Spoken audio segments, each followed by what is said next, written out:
এবার পয়গম্বর মুসা আলাইহিস সালাম ৭০,০০০ যাত্রী নিয়ে ওই পাহাড়ের পাশে দোয়ার আয়োজন করেছে।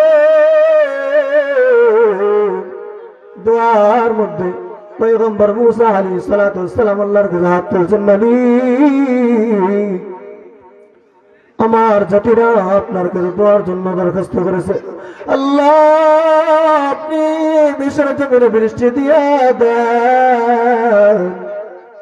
আল্লাহ তাআলার জবাব বাড়াইছে, এ মুসা শোনো, তুমি যে ৭০,০০০ লোক নিয়ে এসেছো,